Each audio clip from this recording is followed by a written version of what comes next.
ओम नमो भगवते वासुदेवाय। कार्तिक मास के शुक्ल पक्ष की एकादशी को हरि प्रबोधिनी एकादशी या देव उठान एकादशी कहा जाता है।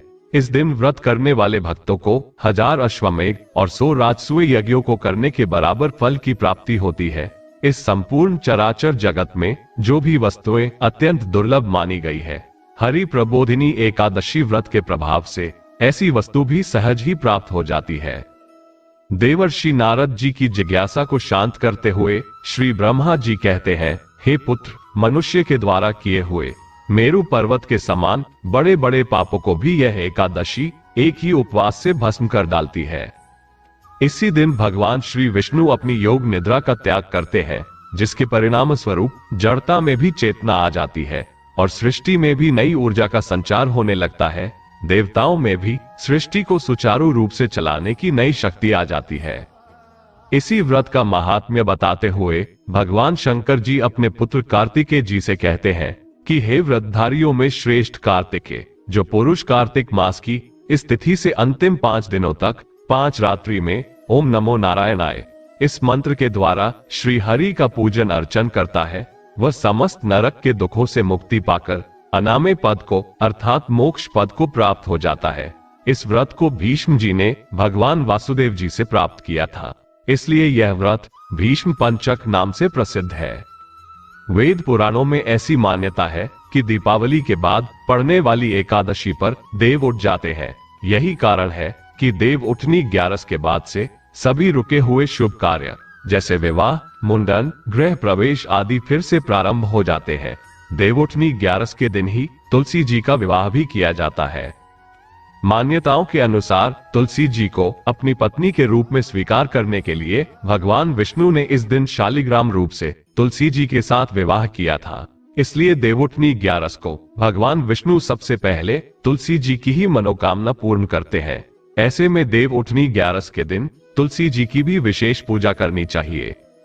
देव उठान एकादशी के दिन शाम को एक विशेष विधि से पूजा की जाती है। यदि आप व्रत रखने में असमर्थ हो, तब भी आप इस विशेष पूजन विधि से भगवान विष्णु की कृपा आसानी से प्राप्त कर सकते हैं।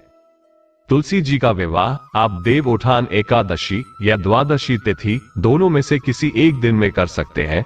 जिन लोगों का दाम्पत्य जीवन सुखद न हो या जिन कुंवारी कन्याओं या युवकों का विवाह होने में परेशानी आ रही हो, ऐसे लोगों को तुलसी विवाह में जरूर सम्मिलित होना चाहिए।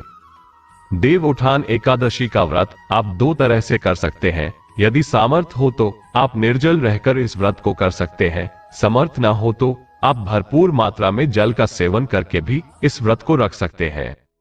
रोगी, वृद्ध या गर्भवती महिलाएं यदि इस व्रत को रखना चाहती हो तो एक समय शुद्ध सात्विक भोजन करके, यानी कि सुबह से लेकर शाम तक आप भोजन ग्रहण न करें। शाम की पूजा करने के बाद आप शुद्ध सात्विक भोजन करके भी इस व्रत को रख सकती है, यानी एक समय आप आहार इस व्रत में ले सकते हैं। अगर इतनी भी सामर्थ्य ना हो और आप मोक्ष प्राप्ति की इच्छा रखते हो, तो ऐसे में एकादशी के दिन नमक और चावल का पूरी तरह से त्याग करना चाहिए। भगवान विष्णु का पूजन सुबह और शाम विधि विधान से करना चाहिए। शाम के समय देव जगाए जाते हैं। किस प्रकार से जगाए जाते हैं, इसकी अलग से वीडियो आपको हमारे चैनल पर मिल जाएगी। तुलसी पत्र भगवान विष्णु को आज के दिन जरूर अर्पित करें, लेकिन एकादशी के दिन भूले से भी तुलसी पत्र नहीं तोड़े जाते हैं। एक दिन पहले ही आप तुलसी पत्र तोड़कर रख ले।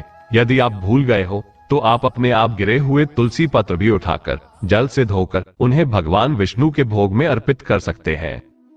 साल 2023 में इस बार 23 नवंबर गुरुवार के दिन देव उठान एकादशी यानी कि प्रबोधनी एकादशी है। इस दिन किसी प्रकार का नशा, जुआ, चोरी, पाप या अंडा, मांस, मछली या बासी भोजन का सेवन नहीं करना चाहिए। नाखून, बाल इत्यादि भी नहीं काटने चाहिए। एकादशी की तिथि प्रारंभ होगी 22 नवंबर बुधवार की रात 11:05 से और समाप्त होगी 23 नवंबर गुरुवार की रात 9:02 पर। इस दिन सूर्योदय सुबह 6:49 पर, सूर्यास्त शाम 5:36 पर होगा। इस दिन बहुत शुभ योग भी बन रहे हैं, जिसमें वज्र योग सुबह 11:53 तक रहेगा। उसके बाद में सिद्धि योग प्रारंभ हो जाएगा।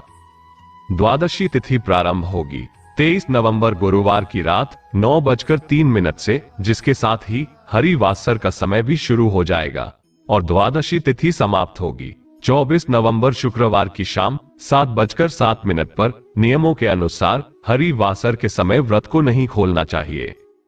ब्रह्म मुहूर्त 24 नवंबर शुक्रवार के दिन सुबह 5:14 से 6:02 तक रहेगा। ब्रह्म मुहूर्त में सुबह पूजा पाठ या जाप करना बहुत ही शुभ फलदायी होता है और इस दिन सूर्योदय सुबह 6:50 पर, सूर्यास्त शाम 5:36 पर होगा। सिद्धि योग सुबह 9:05 तक रहेगा। इसलिए सुबह की पूजा यदि संभव हो तो सिद्धि योग में ही आप जरूर कर ले। हरिवासर का समय 24 नवंबर शुक्रवार को सुबह तड़के 2:30 पर समाप्त हो जाएगा। राहु काल इस दिन सुबह 10:30 से दोपहर 12 बजे तक रहेगा।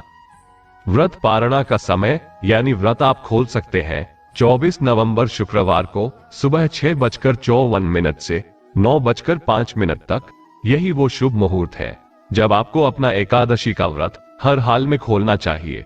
व्रत खोलने से पहले अपनी सामर्थ्य के अनुसार कुछ न कुछ दान आप जरूर दें। उम्मीद है कि वीडियो आपको पसंद आई होगी। जानकारी अच्छी लगी हो तो वीडियो को लाइक जरूर कीजिएगा, अपने दोस्तों के साथ शेयर कर लीजिएगा और चैनल को भी अवश्य सब्सक्राइब कर लीजिएगा। मिलते हैं अगली वीडियो में, तब तक के लिए राम राम जी।